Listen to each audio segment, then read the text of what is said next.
সরিষার খোল দিয়ে তরল জৈব সার তৈরি পদ্ধতি আজকে আমরা জানবো। কতটুকু সরিষার খোলের সাথে কতটুকু পানি দিয়ে জৈব সারটা তৈরি করতে হবে সেটা আমরা জানবো। জানেন যে সরিষার খোলের মধ্যে প্রচুর পরিমাণে এনপিকে আছে, নাইট্রোজেন, ফসফরাস, পটাশিয়াম এবং প্রচুর পরিমাণে মাইক্রোনিউট্রিয়েন্ট আছে, যা গাছের জন্য মহা অনুখাদ্য এবং গাছকে ফুল ফল বৃদ্ধিতে সহায়তা করতে অনেক উপকার একটা জিনিস। আমরা জানেন এখানে আমরা দেখেন আমাদের এই খোলটা নিয়েছি, এখানে আমাদের একটু গুঁড়া করা খোল, এখানে 200 গ্রাম পর্যন্ত খোল আছে। 200 গ্রাম খোলের সাথে আমরা এখানে 2 লিটার পানি নিয়েছি। জানেন না, আপনার প্রতি 100 গ্রাম খোলের জন্য আপনাকে 10 লিটার পানি ইউজ করতে হবে গাছে ইউজ করার জন্য। প্রাথমিক অবস্থায় আমরা এখানে 200 গ্রাম খোল নিয়েছি, এই খোলটা আমরা এখানে 2 লিটার পানি এখানে নিয়েছি আপাতত। এই 2 লিটার পানির মধ্যে কিন্তু আমরা এটা ভিজিয়ে দিব।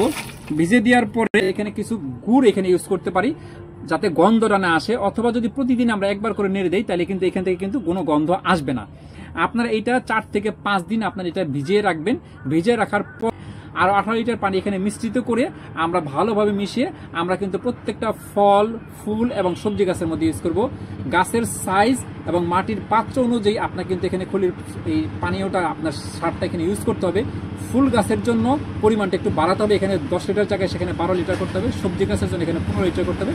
আপনার অনুপাত রেশিও অনুযায়ী আপনি এখানে করে যাবেন। এইভাবে যদি করতে পারেন গাছের বৃদ্ধি এবং ফুল ফল কিন্তু অনেক হবে। আমাদের খোল পচাটা দেখেন 5 দিন পরের অবস্থান আমরা দেখাচ্ছি। দেখেন 5 দিন পরে আমাদের খোলটা 2 লিটার পানিতে ভিজানো ছিল, 200 গ্রাম খোল। দেখেন এটা কিন্তু এই অবস্থায় আছে।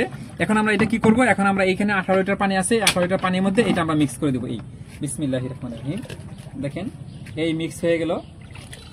এখন মিক্স হয়ে গেলে আমরা কি করব, আমরা এইটা ভালো করে একটু নাড়া দিয়ে এইটা পানির সাথে আমরা মিশিয়ে নিব। ঠিক আছে, তো এখানে আমরা একটা মগ নিয়ে নিয়েছি, এটাতে আমরা এইভাবে করে মিক্স করব। এই মিশ্রিত পানিটা এখন আমরা কি করবো, আমাদের প্রত্যেকটা ফল, সবজি, ফুল গাছ আমরা ইউজ করব। আমরা আগে বলে নিছি যে গাছের সাইজ, পাত্রের সাইজ অনুযায়ী গাছে কিন্তু এই খোল পচা পানি দিতে হবে।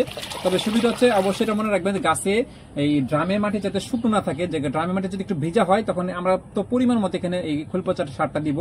তো মাটিটা ভিজা থাকলে কি হবে, সহজেই মাটির সাথে এটা মিশ্রিত হয়ে গাছটা দ্রুত কার্যকরী হবে। এর জন্য আমরা কি করছি, গাছটা তাকে পানি দিয়ে নিছি যাতে ড্রামের প্রত্যেকটা মাটি ভিজা থাকে। এখন আমাদের এই মিশ্রিত তরল সারটি আমরা আমাদের এই জৈব সারটি আমরা কি করবো, এখন আমরা এই গাছে আমরা দিয়ে দেবো। এই বিসমিল্লাহির রহমানির রহিম। এই আমাদের এই আম গাছে দিয়ে, এটা আমাদের চোষা আম গাছ, এখানে আমরা দিয়ে দিলাম। আমরা এখানে 1.5 লিটারের মগ আমরা এখানে অল্প পরিমাণে দিলাম। এই অল্প পরিমাণে দিয়ে দিলে এটা কিন্তু হয়ে গেল। এভাবে করে কিন্তু আপনার গাছকে এই তরল জৈব সার, যেটা আমাদের সরিষার খোল দিয়ে গাছে কিন্তু দ্রুত বৃদ্ধি, গাছের বৃদ্ধির জন্য আপনার কাজ করতে পারেন।